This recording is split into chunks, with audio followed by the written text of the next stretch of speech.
Hi you guys, good evening everyone. Ito na naman ako, ina-update kayo sa buhay ko. Kahit hindi naman kayo nagtatanong. Ginabi na nga si Drew ng pag-uwi at pagdating mga Mars, alam mo ba, niyaya kagad ako na pumunta daw kami ng Negros Mercado. By the way mga mare, this is actually located in Sibulan, just along Diversion Road. Kaso pagdating namin, ito na nga mga mare, wala naman palang mga tinda. Kaya bumalik na lang kami ng Dumaguete. Way mga Mars, yan pala yung Smiles. Isa ito sa mga outsourcing company sa Dumaguete. Maliit lang siya mga Mars, pero karamihan daw sa mga accounts dyan is day shift. It is located in Tubtubon, Sibulan, Negros Oriental. Fast forward, dumating na nga kami sa Firehouse mga mare. Ito yung resto bar na gustong-gusto naming puntahan ni Drew. Malapit lang ito sa bahay. This is located in Rivera Street, Pulang Tubig, Dumaguete City. Iyan pala mga mare, papuntang St. Paul yun.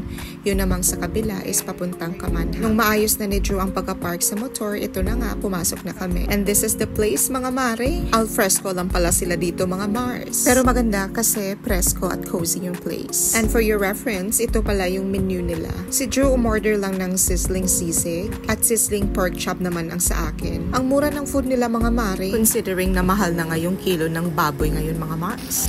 At ito na nga, dumating na yung order namin.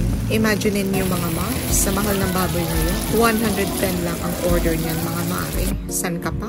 Natatawa ako kay Drew kasi naka-uniform pa nga. Hindi na nakapagbihis mga Mars. Paano ba naman? Gabi na kasi siya nakauwi. Galing pala silang practice ng choir mga mare. Proud na proud nga ako dito sa batang to.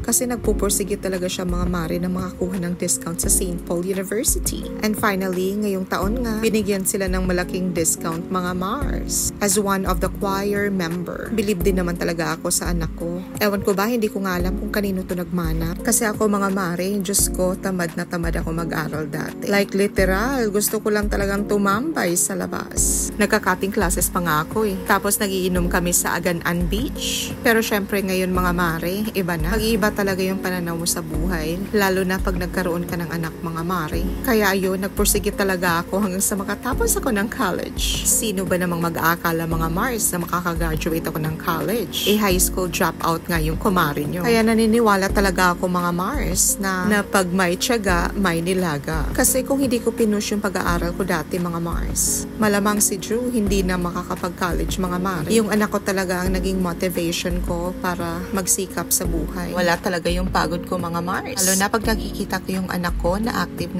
sa mga activities sa school. At sobrang proud ako sa anak ko mga Mare. Kasi sobrang matured niya mga Mars. Nakakaintindi pag sinabi mong wala at nakakaintindi pag sinabi mong hindi.